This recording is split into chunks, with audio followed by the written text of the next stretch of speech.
হরে কৃষ্ণ। সকলকে আবারও কৃষ্ণ প্রীতি শুভেচ্ছা জানিয়ে আমাদের ধারাবাহিক শ্রীমদ্ ভাগবত গীতার ক্লাসে আপনাদেরকে স্বাগতম জানাচ্ছি। আজ আমরা শ্রীমদ্ ভাগবত গীতার অন্তর্গত নবম অধ্যায়ের 32 নম্বর শ্লোক নিয়ে আলোচনা করব। শ্লোকটা অত্যন্ত গুরুত্বপূর্ণ এবং পূর্ববর্তী শ্লোকের সাথে যুক্ত একটি শ্লোক। ধারাবাহিকভাবে পরমেশ্বর ভগবান শ্রীকৃষ্ণ তিনি তার কথা রক্ষা করার জন্য বিভিন্নভাবে বিভিন্ন বিষয় আমাদেরকে জানাচ্ছেন। তো শ্লোকটি সকলেরই শোনা উচিত। এই শ্লোকের মাধ্যমে আমরা জানতে পারবো যে বর্ণ ব্যবস্থার ভিতরে সবথেকে অন্তর যারা আছে তারাও কৃষ্ণ ভক্তিতে কতটা সুন্দরভাবে এগিয়ে যেতে পারে। তো চলুন শুরু করি। শুরুতে ছোট্ট একটা অনুরোধ করে যারা চ্যানেলের প্রথমবার এসেছেন অবশ্যই চ্যানেলটি আপনারা অবশ্যই সাবস্ক্রাইব করবেন। ভালো লাগলে ভিডিওটি অবশ্যই লাইক শেয়ার করতে ভুলবেন না। তো চলুন শুরু করি। নমো ওম বিষ্ণু পাদায় কৃষ্ণ প্রেষ্ঠায় ভূতলে শ্রীমতী ভক্তি বেদান্ত স্বামিনীতি নামিনে নমস্তে সারস্বতী দেবে গৌরবাণী প্রচারিণে নির্বিশেষ শূন্যবাদী পাশ্চাত্য দেশতারিণে বাঞ্ছা কল্পতরুর্ভশ্চ কৃপা सिंधु बेवच पतितानां पावनेभ्यो वैष्णवेभ्यो नमो नमः। जय अनंत कोटि वैष्णव वृंद की जय, शिला प्रभुपाद की जय, निताई गौर सीतानाथ प्रीति प्रेमानंदे हरि बोल। हरे कृष्ण। ओम नमो भगवते वासुदेवाय। ओम नमो भगवते वासुदेवाय। ओम नमो भगवते वासुदेवाय। श्रीमद् भगवद गीता नवम अध्याय राजगुज्ज योग श्लोक नंबर 32। माम हि पार्थ व्यपाश्रित जे ओपि सुपापजनय स्त्रियो वश्य तथा शूद्रा ते ओपि यान्ति पराम गतिम्। माम हि पार्थ व्यपाश्रित जे ओपि सुपापजनय स्त्रियो वश्व तथा शूद्रा ते ओपि जानति पराम गतिम। हरे कृष्ण। এখন আমরা এই সংস্কৃত শ্লোকে শিল প্রভুপাদ কর্তৃক যে বাংলা ভাষানুবাদ দেওয়া হয়েছে সেই ভাষানুবাদ আমরা শ্রবণ করব। অনুবাদ। হে পার্থ, যারা আমাকে বিশেষভাবে আশ্রয় করে তারা স্ত্রী, বৈশ্য, শূদ্র আদি নিচু কুলে জাত হলেও অবিলম্বে পরাগতি লাভ করে। আমি আরেকবার পড়ছি। হে পার্থ, যারা আমাকে বিশেষভাবে আশ্রয় করে তারা স্ত্রী, বৈশ্য, শূদ্র আদি নিচু কুলে জাত হলেও অবিলম্বে পরাগতি লাভ করে। হরে কৃষ্ণ। জয় শিলা প্রভুপাদ কি জয়। তো এখন আমরা শিলা প্রভুপাদ কর্তৃক এই সংস্কৃত শ্লোকের উপরে যে তাৎপর্য প্রদান করা হয়েছে সেই তাৎপর্যের আলোকে এবং সাথে সাথে শিল বলদেব বিদ্যাভূষণ এবং বিশ্বনাথ চক্রবর্তী ঠাকুর ওনারা এই শ্লোকের উপরে যে তাৎপর্য প্রদান করেছে এই তিন তাৎপর্যের যে সার সংক্ষেপ নির্যাস সেই নির্যাস আমরা জানার চেষ্টা করব, বোঝার চেষ্টা করব, এই শ্লোকের অন্তর্নিহিত ভাব কি তা জানার চেষ্টা করব। তো চলুন শুরু করি। এখানে পরমেশ্বর ভগবান শ্রীকৃষ্ণ খুব সুন্দরভাবে বললেন যারা আমাকে বিশেষভাবে আশ্রয় করে আছে, কৃষ্ণকে যারা আশ্রয় করে আছে তারা স্ত্রী, বৈশ্য, শূদ্র আদি নিচুকুলে জাত হলেও অবিলম্বে পরাগতি লাভ করে। অ্যাকচুয়ালি কেন পরমেশ্বর ভগবান এই কথা বলেছেন জানেন? পরমেশ্বর ভগবান শ্রীকৃষ্ণ এই কথা এই কারণে বলছেন, তিনি 30 নম্বর শ্লোকে একটা বড় ঘোষণা করেছেন। বলদেব বিদ্যাভূষণ এটাকে বলছে মহাঘোষ, অনেক বড় একটা ঘোষণা। অপিচেত সুদুরাচারও ভজতে মাম অনন্য ভাগ সাধুর এব সমন্তব্য সম্যক ব্যবসিত হিসাব। পরমেশ্বর ভগবান বললেন যদি দুরাচারও হয়, দুরাচারীও হয়, তাহলেও তাকে সাধু বলে তুমি জানবে যদি সে আমার ভক্ত হয়। এই একটা মহা বাক্যকে প্রতিষ্ঠিত করার জন্য পরমেশ্বর ভগবান কেন বললেন? কারণ পরমেশ্বর ভগবান এমন কোনো কার্য করেন না যার পিছনে কোনো কারণ নেই, এমন কোনো কথা বলেন না যার পিছনে কোনো কারণ নেই।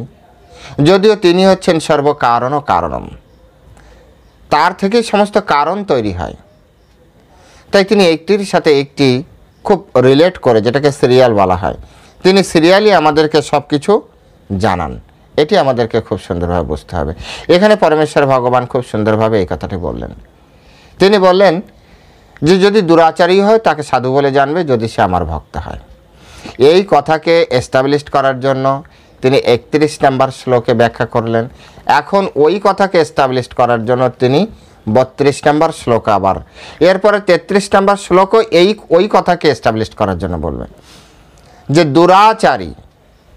দুরাচারী অর্থাৎ কৃষ্ণ ভক্ত কিন্তু আচরণে মাঝে মাঝে ডিস্টার্ব হয়ে গেল, দুরাচরণ করলো, সেই ক্ষেত্রে এগুলো হচ্ছে আগন্তুক, যেটাকে বলা আগন্তুক, অযাচিত, হ্যাঁ, হঠাৎ করে চলে এসেছে, হঠাৎ করে এই ধরনের অপরাধ করে ফেলেছে, তো তাকে পরমেশ্বর ভগবান বললেন সে সাধু। তো কেন তাকে সাধু বলা হবে, তার উত্তরে পরমেশ্বর ভগবান 31-এ বলেছে, 31-এর বাকি অংশ 32-এ বলছে যে তাকে সাধু বলবো না। আরে কেউ যদি আমাকে আশ্রয় করে এবং সে যদি পাপ যৌনায় অর্থাৎ নিচু কুলে যদি জন্মগ্রহণ করে, এই পাপ যৌনায় বলতে সাধারণত যারা ব্রাহ্মণ, ক্ষত্রিয়, বৈশ্য, শূদ্র, এই 4টা বর্ণের বাইরে আরও অনেক বর্ণ আছে যেগুলোকে অন্তজ বর্ণ বলা হয়। এই বর্ণে স্বাভাবিক যে শিক্ষা ব্যবস্থা, ধর্মীয় শিক্ষা ব্যবস্থা নেই বললেই চলে। তারা জন্ম থেকেই মানে কি বলা যায় যে সভ্য সমাজের বাইরে তাদের অবস্থান করে। যেমন উদাহরণ দেওয়া যেতে পারে বর্তমান সময়ের প্রেক্ষাপটে, যেমন যারা পাখি শিকারী এখনও অ্যামাজন জঙ্গলে বা আমাদের ভারতবর্ষের অনেক জায়গায় আছে, যারা পাখি শিকার করে বনে জঙ্গলে থাকে, গাছের উপরে টেন্ট করে, তাদের ঘরবাড়ি গাছের উপরে। আমাদের মহারাজ মাঝে মাঝে যান বিভিন্ন জায়গায় ট্রাইবাল প্রোগ্রামে, অনেক দূরকে দূর, যেখানে ইলেকট্রিসিটি নেই, হাসপাতাল তো দূরে থাক, ইলেকট্রিসিটি নেই, সরকারের কোনো প্রশাসনও যেন সরকারের কেউ তাদের কাছে যায় না, তারা এখনও তীর ধনুক দিয়ে পশু শিকার করে তারা জীবনযাপন করে, তাদের মধ্যে গীতা প্রচার করতে যায়, অনেক কষ্ট করে যায় তারা, অতটা কষ্ট আমরাও করি না। তো যাই হোক, তখন ওনারা নিজে চোখে দর্শন করেছেন। কিছুদিন আগে ওনারা এসছেন, সেই সকল তাদের ভিতর থেকে কিছু কিছু ব্যক্তি যারা ভক্ত হয়েছে, অনেক লোক এসেছিলেন, ট্রাইবাল প্রোগ্রাম হয়। তো যাই হোক, এইভাবে যারা আছে অত্যন্ত নীচ জাতি, সভ্য সমাজের সাথে তাদের কোনো লেনা দেনা নেই, তো তারাও যদি কৃষ্ণের চরণে আশ্রয় গ্রহণ করে, তাদেরকে পরমেশ্বর ভগবান ক্ষমা করে দেন, তাদেরকেও পরমেশ্বর ভগবান এই কি বলে ভক্তিতে অধিকার প্রদান করেন। শিলা প্রভুপাদ এই বিষয়ে বলছে যে এই শ্লোকে পরমেশ্বর ভগবান স্পষ্টভাবে ঘোষণা করেছেন, বা তিনি বললেন ভক্তিযোগে সকলেরই অধিকার আছে। এই যে পরমেশ্বরের ভক্তি, যেমন যাগ, যজ্ঞ, অধ্যয়ন, অধ্যাপনা, এখানে কিন্তু বর্ণের ব্যাপার স্যাপার আছে, আপনাকে বর্ণ মানতে হবে, বর্ণ বিচার ওখানে মানতে হবে। যেমন সকলেরই বেদ পাঠে অধিকার নেই, এটা আপনাকে মানতে হবে। জোর করে করলে কি হবে, অশ্বত্থামার মতো হবে। আপনি জোর করে বেদ পাঠ করবেন, দেখবেন আপনার বেদের পরেও বিশ্বাস নেই। স্বাভাবিক প্রবণতা না, স্বাভাবিক যে বিষয়গুলি, সেই গুণগুলি না থাকলে আপনি জোর করে করতে পারেন, করে তো অনেকে। ব্রাহ্মণ বংশে জন্ম অথবা পরিণত ব্রাহ্মণ কোয়ালিটি না হলে বেদ পাঠ যদি করে, তার হিতে বিপরীত হবে। বলবেন প্রভু আপনারা কিন্তু এটা বেশি বলছেন, সকলেরই শাস্ত্র অধিকার আছে। না, সকলের শাস্ত্র অধিকার নেই, আপনারা যা ইচ্ছা বলেন, তাতে কিচ্ছু যায় আসে না। আমাদের হিতে বিপরীতের হাত থেকে বাঁচানোর জন্যই কথাগুলি বলা। আপনাদের নিশ্চয়ই মনে আছে, গুরু দ্রোণাচার্যের পুত্র অশ্বত্থামা, গুরু দ্রোণাচার্যের কাছে ব্রহ্মাস্ত্র ছিল, কিন্তু এই অশ্বত্থামা সঠিক গুণের অধিকারী ছিল না। সঠিক গুণের অধিকারী না থাকার ফলে গুরু দ্রোণাচার্য তার পুত্রকে ব্রহ্মাস্ত্র জ্ঞান প্রদান করতে চাননি।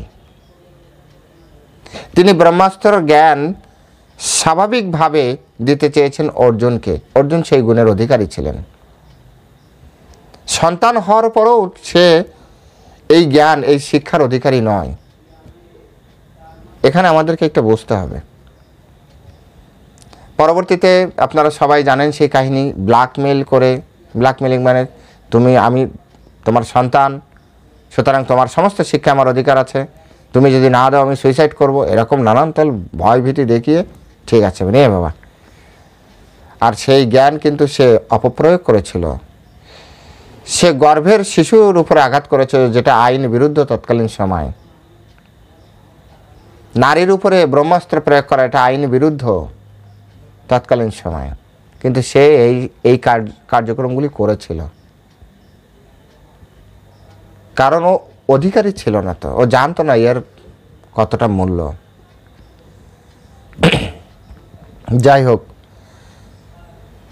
তো শাস্ত্রে যজ্ঞে এগুলি বর্ণ বিচার আছে, কিন্তু পরমেশ্বর ভগবানে ভক্তি, কৃষ্ণে ভক্তি, সেখানে কোনো বিচার নেই। চৈতন্য চরিতামৃতে বলা হচ্ছে, যেই ভজে সেই বড় অভক্তহীন ছাড়, কৃষ্ণ ভজনে নাহি জাতি কুলাদি বিচার। যেই ভজনা করছে সেই বড়, এখানে জাতি কুলাদি বিচার করা চলবে না, কোনো বিচার চলবে না। সেখানে আরো অনেক জায়গায় এরকম বলা হচ্ছে,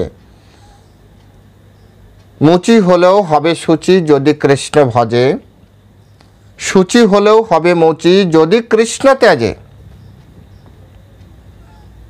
অর্থাৎ অন্তজ কুলোদ্ভূত কেউ যদি কৃষ্ণকে ভজনা করে, কৃষ্ণের চরণে আশ্রয় গ্রহণ করে, তাকে ব্রাহ্মণ বলা যাবে। কিন্তু ব্রাহ্মণ হয়ে যদি কৃষ্ণকে ত্যাগ করে, তাকে অন্তজ গোষ্ঠীর অন্তর্গত মনে করতে হবে। অর্থাৎ কৃষ্ণ ভজনের সকলের অধিকার আছে। এই জিনিসটি এমনকি পাপ যৌনায় অন্তজকুলে যারা জন্ম, বিশ্বনাথ চক্রবর্তী ঠাকুর তিনি অন্তজকুল সম্পর্কে বলছেন যে অন্তজকুল যারা কারায়, তো তিনি বলছেন অন্তজ যেমন অন্তজ মিলেচ্ছদেরকে অন্তজ বলা হয়, যেরূপ কথিত হইয়াছে কিরাত নামে জাতি আছে, হুন, অন্ধ্র, পুলিন্দ, পুক্কস, আভির, সোম্ন, জবন ও খস প্রভৃতি, এদেরকে বলা হয় অন্তর্জাতি। এরা জন্মগতভাবে জাতি দোষে দুষ্ট, পূর্বজীবনে এমন কিছু কর্ম করেছে যার ফলে ওই ঘরে তাদের জন্ম হয়েছে, মানে জন্মগতভাবে জাতি দোষে দুষ্ট, এগুলো দোষযুক্ত জাতি বলা হয়। সুতরাং বলা হচ্ছে যে এই ধরনের যারা আছে তারাও আমাকে আশ্রয় করতে পারে এবং পরম গতি লাভ করতে পারে, এতে কোনো দ্বিমত নেই। যদি পাপজনয় ব্যক্তি যারা জন্ম থেকেই পাপাচরণ করছে, দুরাচারী, তাদের যদি আমার ভক্তিতে অধিকার থাকে, তাদের যদি আমি পরাগতি দিতে পারি, তাহলে যে আমার ভক্ত জীবন চলার পথে কখনো আগন্তুকের মতো হঠাৎ করে কোনো একটি আগন্তুক যেমন আসে চলে যায়, হঠাৎ কোনো একটি দোষ তার জীবনে এসেছে, সে কোনো একটা ভুল করেছে, তার আচরণ খারাপ হয়েছে, তাকে কেন অসাধু বলবো? পরমেশ্বর ভগবানের লজিকটা ভালো করে বুঝতে হবে। যদি অন্তজকুলোদ্ভূত হয়, জাতিগত পাপে যেটাকে বলা হয়, দুষ্ট হয়, সেক্ষেত্রে সেও আমার ভক্ত। তাহলে যে অলরেডি আমার ভক্তি করছে, তার ভিতরে যদি আমি কখনো বা সাধারণের দৃষ্টিতে যদি সে কখনো দুরাচারী হয়, তাহলে তাকে কেন সাধু বলবো না? সে নিশ্চয়ই সাধু, কারণ এটা তো আগন্তুকের মতো অপরাধ।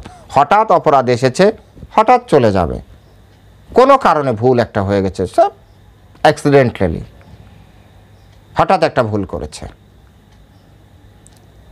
সেই জন্য পরমেশ্বর ভগবান বললেন সাধুর এ অবশ্য মন্তব্য, তাকে তোমরা সাধু বলে জানবে, কারণ আমি তো এর থেকে দীর্ঘদিন ধরে যারা পাপ আচরণ করছে তাদেরকেও ক্ষমা করে দিচ্ছি। আপনাদের নিশ্চয়ই মনে আছে এক ব্যাধকে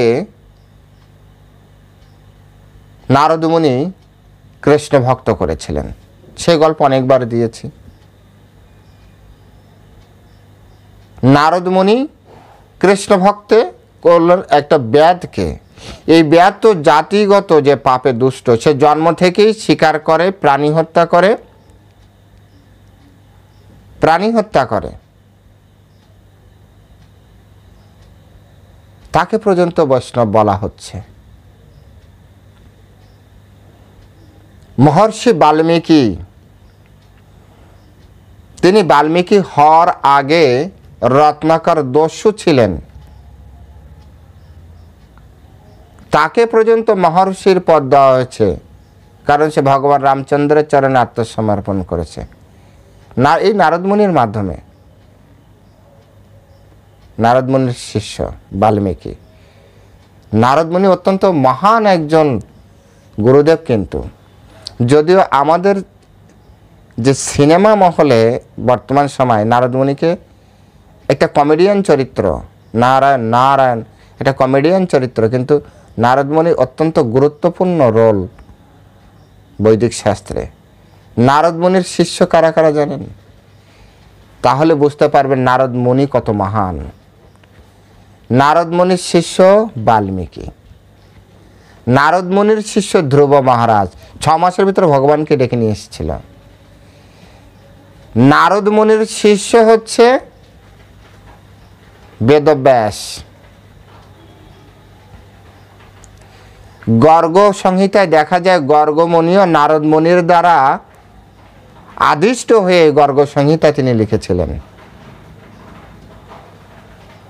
যার শিষ্য এত মহান, সেই গুরুদেব কত মহান একবার বিচার করে দেখুন। নারদ মুনির শিষ্য প্রহ্লাদ মহারাজ নারদ মুনির শিষ্য কিন্তু নেই। সুতরাং নিজেরা নিজেদেরকে বিচার করুন। যাই হোক, এটা জাস্ট প্রাসঙ্গিক এসেছে তাই বলে রাখলাম, যাতে নারদ মুনি সম্পর্কে আমাদের এক ধরনের আলাদা রেসপেক্ট তৈরি হয়, আলাদা একটা বিনয়ী ভাব, তার প্রতি যে সম্মান সেটা যাতে আমাদের আরও বর্ধিত হয়, সেজন্য বললাম। তো এখানে পরমেশ্বর ভগবান বলছেন যে যারা পাপ ও জনায় আছে তাদেরকে পর্যন্ত আমি উদ্ধার করছি। তাহলে যারা এমন আছে যে হঠাৎ দুরাচারী হয়েছে, তাদেরকে কেন আমি উদ্ধার করব না? পরমেশ্বর ভগবান তারপরে যে বললেন স্ত্রীও বৈশ্য তথা শূদ্র।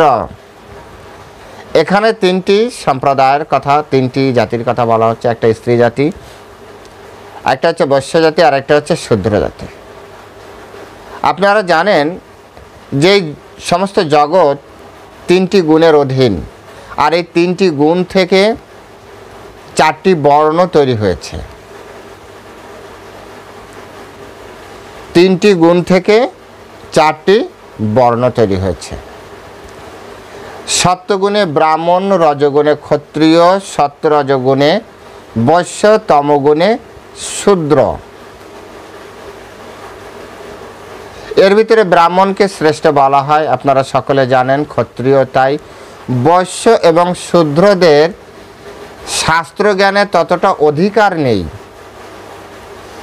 তাই এনারা সবসময় ব্রাহ্মণের উপরে নির্ভরশীল। যদি ওতপ্রোতভাবে ব্রাহ্মণের সাথে যুক্ত থাকে তবে তার জীবন শাস্ত্রগতভাবে বা ধর্মীয় জীবন ততটা উন্নত হয়, কিন্তু যদি ব্রাহ্মণের সাথে ডিট্যাচ হয়ে যায় তাহলে তার শাস্ত্র জীবন, তার যে ধর্মীয় জীবন, সেটাও ডিট্যাচ হয়ে যায়।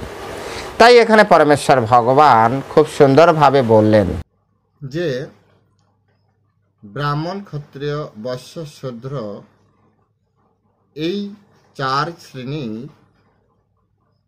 এদের ভিতর শ্রেষ্ঠ হচ্ছে ব্রাহ্মণ।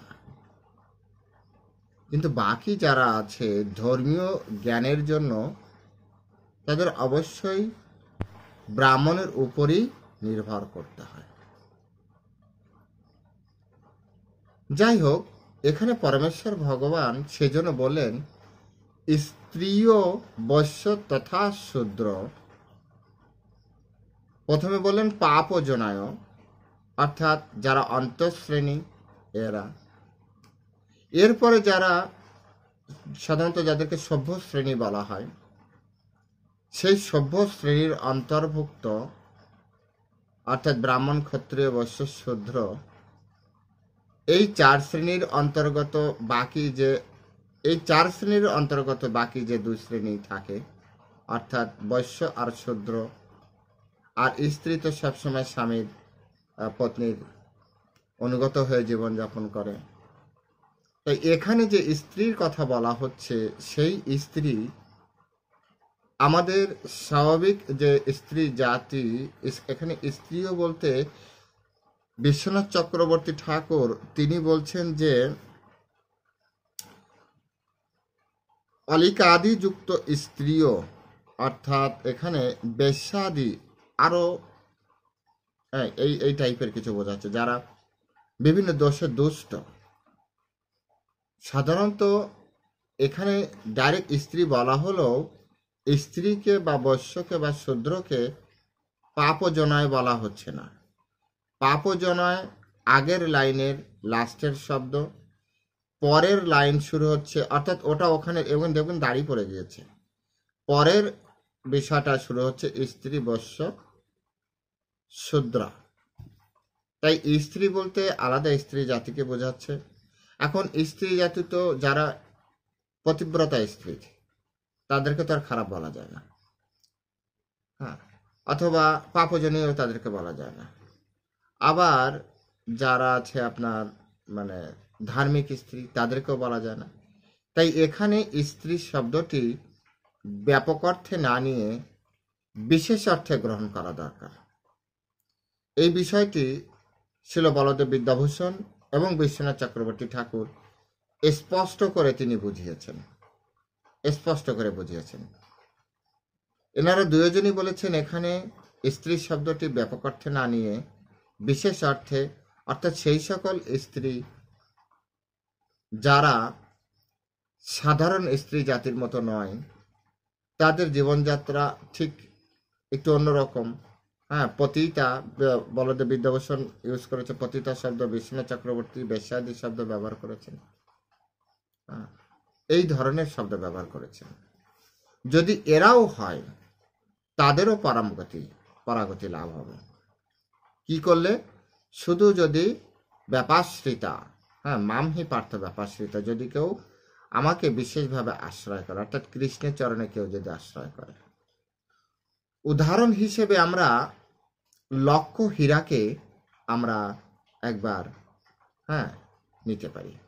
হরিদাস ঠাকুরের ভজন নষ্ট করার জন্য যে লক্ষ হীরা গিয়েছিল, সেই লক্ষ হীরা হরিদাস ঠাকুরের হরিনাম শ্রবণের মাধ্যমে 3 দিনে, মানে 3 রাত্রের মধ্যে তার সমস্ত অসৎ গুণাবলী নষ্ট হয়ে গেল, সৎ গুণাবলীর উদয় হলো, সৌভাগ্যের উদয় হলো। তিনি বৈষ্ণব মন্ত্রে দীক্ষিত হলেন। আজও অবধি সমস্ত বৈষ্ণবের প্রণাম ওই লক্ষ হীরা। একবার বিচার করুন তো, এখানে যদি কেউ কৃষ্ণকে আশ্রয় গ্রহণ করে একান্তভাবে, তাহলে পরমেশ্বর ভগবান শ্রীকৃষ্ণ এখানে স্পষ্ট করে ঘোষণা করছেন যে তার পরাগতি নিশ্চিত। একইভাবে বৈশ্যদের ভিতরে এমন যারা আছেন যারা পূর্ণত কৃষ্ণ সেবার সাথে যুক্ত হতে পারছেন না, ডাইরেক্ট কৃষ্ণ, বিশেষ করে বৈশ্যদের বেশিরভাগ ক্ষেত্রে বর্তমান সময়ে আমাদের দৃষ্টিতে যেটা আমরা দেখি, এরা হয় গণপত্য, না হয় আপনার তিরুপতি বালাজির। কারণ এই 2 জায়গায় অর্থের একটা বিশেষ মানে যোগাযোগ আছে। তো ওটাও এক ধরনের বিষয় কিন্তু উল্লেখ থাকে। সুতরাং পরমেশ্বর ভগবান শ্রীকৃষ্ণ বলছেন যে যদি এরাও হয়, বৈশ্যও হয়, জন্মগতভাবে সে সবসময় অর্থ কিভাবে আসবে, অর্থ কিভাবে আসবে, অর্থ কিভাবে আসবে, এই চিন্তা, কিভাবে তার অর্থ বাড়বে। চৈতন্য মহাপ্রভু আমাদেরকে কি শিক্ষা দিলেন? ন ধনম ন জনম ন সুন্দরীম কবিতাম বা জগদীশ কাময়। আমি ধন চাই না, জন চাই না, কিন্তু একজন বৈশ্য কাজ করবে কি? বৈশ্য তো ধন যদি বলে, বৈশ্য যদি বলে আমি ধন চাই না, তাহলে বিজনেস চলবে কি করে? এই যে বিশ্বব্যাপী যে বিজনেস চলছে, তো বিজনেস চলবে কি করে? সুতরাং বৈশ্যদের ক্ষেত্রে এটা মানে খুব কষ্টসাধ্য যে কৃষ্ণের সেবায় নিজেকে পূর্ণরূপে যুক্ত করা। পরমেশ্বর ভগবান বললেন ওই রকম সিচুয়েশনে থেকেও কেউ যদি আমার চরণে আত্মসমর্পণ করে, মামহি পার্থ ব্যাপাশ্রিতা, তাহলে জানতি পরাম গতি, তাহলেও অবিলম্বে পরাগতি লাভ করবে। যারা বিজনেস করেন আপনারা জানেন, বিজনেসের একটা চাকরিজীবীও বর্তমান সময় 8 ঘন্টা পরে বলতে পারে আমি রিল্যাক্সে আছি, কিন্তু বিজনেসম্যান সেই ভরে যায় রাত্রে 12টা। আমাদের সাথে অনেকে এসে বলে 12টার আগে প্রভু ঘরেই ফিরতে পারি না, দোকান বন্ধ করে তালা দিয়ে এটা বুঝিয়ে সেটা বুঝিয়ে 12টার আগে ফিরতে পারি। 12টায় যদি ঘরে ফিরে এসে খাবে কখন, ঘুমাবে কখন, উঠবে কখন, তারপরে আবার সেই ভোর ভরই তাকে বেরিয়ে যেতে হচ্ছে, ভোর ভোর তাকে বেরিয়ে যেতে হচ্ছে। এই অবস্থায় তার জীবনযাত্রা, এগুলি কিন্তু কাল্পনিক নয়, বাস্তব চিত্র। কাল্পনিক ভেবে ভুল করলে কিন্তু মস্ত বড় ভুল হবে। বাস্তব চিত্র বলছি। তো পরমেশ্বর ভগবান বলছেন এরকম একটা কঠিন সিচুয়েশনেও কেন এই কথাগুলি বলা হচ্ছে। অনেকে বলে দেখো স্ত্রী বৈশ্য শূদ্রদের পাপ যোনায় বলা হয়েছে, শাস্ত্রের অপব্যাখ্যা হয়ে যাবে। পাপ যোনায় আলাদা, স্ত্রী এখানে আলাদা, বৈশ্য আলাদা, শূদ্র আলাদা। শূদ্রের কথা কেন বলা হলো, বৈশ্যের কথা কেন বলা হয়েছে নিশ্চয় বুঝতে পেরেছেন। সারাদিন তো এই কাজেই ব্যস্ত থাকবে। তো যে দর্শন অন্য অভিলাষিত শূন্যম জ্ঞান কর্মাত অনাবৃতম আনুকল্যাণ কৃষ্ণ অনুশীলনম ভক্তির উত্তমা, কোন রকম অভিলাষ নেই। বৈশ্য যদি অভিলাষ শূন্য হয়ে যায় বিপদে পড়ে যাবে না? তো বলছে এইরকম কঠিন সিচুয়েশন, এই ব্যক্তি বৈশ্য, স্ত্রী বৈশ্য আর এই শূদ্র, এরা অন্য অভিলাষিতা হয়, এদের জন্য খুব কষ্ট। শূদ্র কেন বলা হচ্ছে? শূদ্র হচ্ছে যে অপর 3টা মানে তার থেকে যে ঊর্ধ্বতন যে 3টা বর্ণ আছে, ব্রাহ্মণ ক্ষত্রিয় বৈশ্য, এদের সেবায় ব্যস্ত থাকে। এরা তো সবসময় অর্ডার ফলো করতে করতেই এদের জীবন যাবে, এদের জীবন অর্ডার ফলো করতে করতেই শেষ। তো সেই ক্ষেত্রে সেই ব্যক্তি কিভাবে কৃষ্ণের চরণে আত্মসমর্পণ করবে? এটা সহজ নাকি? তাই এই কঠিন সিচুয়েশনে যেহেতু ওরা যে মানে লাইভ লিড করছে, তাই পরমেশ্বর ভগবান এদের 3 জনের কথা বললেন যে এমন কি পাপজনায় তো উদ্ধার হবেই, এমন কি পাপজনায় যারা, তারা পাপজনী হলেও তারা অনেকটা স্বাধীন, তারা অপরাধ করে স্বাধীন, মানে তাদের উপরে ফোর্স করার লোক থাকে না। কিন্তু এই যে স্ত্রী বৈশ্য আর শূদ্র, এদের মাথার উপরে ফোর্স করার লোক থাকে। স্ত্রী তো বললাম, বৈশ্য তার উপরে ইকোনমিক্যাল ফোর্স, তাকে বিজনেস করতে হবে। শূদ্র ব্যক্তিগতভাবে বৈশ্য অথবা ক্ষত্রিয় অথবা ব্রাহ্মণ তার উপরে প্রভাব বিস্তার করে রাখে। এরাও যদি কোনোভাবে কষ্ট করেও কোনোভাবে যদি এরা পরমেশ্বর ভগবান শ্রীকৃষ্ণের চরণে আশ্রয় গ্রহণ করে, তাহলে পরমেশ্বর ভগবান শ্রীকৃষ্ণ নিশ্চিন্তে নির্দ্বিধায় এদেরকেও পরাগতি লাভ হয় এমন ব্যবস্থা করবেন, এরাও যাতে পরাগতি লাভ করতে পারে। তাই তো ভগবান বললেন, যদি এদেরকে আমার পরাগতি দিতে হয়, যাদের জন্য ভক্তি করাটা ইম্পসিবল, আর আমার ভক্ত রেগুলার ভজতে মাম অনন্যভাগ বলেছে, অত্যন্ত নিষ্ঠার সহিত, অত্যন্ত মানে অনন্য চিত্তে আমার ভজনা করে, হঠাৎ কোনো একটি ভুল করে বসেছে, একটি সেকেন্ড, ফ্র্যাকশন অফ সেকেন্ড, তাহলে তাকে দুরাচারী বলবো? তার আচরণ দুরাচারী হলে কি হবে? সে সাধু। কারণ এরা সারা জীবন ধরে দুরাচারী, এই যে পাপজনায় দুরাচারী, ওই সকল স্ত্রী, হ্যাঁ, নিন্দুক যারা, নিন্দনীয় কর্মকাণ্ডে, তাদের কথা বলা হচ্ছে। তারাও যদি কৃষ্ণ ভক্তি করে, আমার চরণে আত্মসমর্পণ করে, তাদেরকে পর্যন্ত আমাকে উদ্ধার করতে হয়, যারা জন্ম থেকে বা দীর্ঘদিন ধরে নিন্দনীয় কর্মকাণ্ড করছে। আর আমার ভক্ত একদিন একটু করলো, তাকে আমি খারাপ বলবো? এর মানে এই নয় কিন্তু ভক্তগণ, কৃষ্ণ ভক্তগণ, যে আপনি এই কর্মে লিপ্ত হবেন আর কৃষ্ণ আপনাকে বারবার মানে মাফ করবে। এটা কিন্তু ওই সময় বলে দেওয়া হয়েছে, খবরদার ভুল করবেন না। কৃষ্ণ মহৎ, তাই তিনি ক্ষমার কথা বলেছেন, কিন্তু কৃষ্ণ যদি রেগে যায়, তাহলে কিন্তু হিতে বিপরীত হয়ে যাবে কৃষ্ণ ভক্তদের। কৃষ্ণের ভয়ে যমরাজ পর্যন্ত থরথর করে কাঁপে, আমাদেরও উচিত ভয়ে চলা। যাই হোক, এই শ্লোক অর্থাৎ 30 নম্বর শ্লোককে দাঁড় করাতে যে 31, 32, 33, 34, 33 নম্বর পর্যন্ত 3টা শ্লোককে পরমেশ্বর ভগবান খুব সুন্দরভাবে বললেন। যদিও আমরা 33টি এখনো আলোচনা করিনি, 32 পর্যন্ত আলোচনা করলাম। তো আপনারা এ পর্যন্ত সুন্দরভাবে বোঝার চেষ্টা করবেন, ক্লাসটি শোনার পরে 1-2 বার বই পড়বেন, না বুঝলে আবার কথা বলবেন। তো সকলে ভালো থাকবেন। যারা চ্যানেলে প্রথমে এসেছেন, অবশ্যই অনুরোধ করবো চ্যানেলটি সাবস্ক্রাইব করতে ভুলবেন না, ভালো লাগলে ভিডিওটি লাইক শেয়ার করতেও ভুলবেন না। তাহলে আজ এ পর্যন্তই, এখানেই বিশ্রাম রাখছি। শ্রীমদ্ ভগবদ্ গীতার হরে কৃষ্ণা, জয় শিলা প্রভুপাদ কি জয়।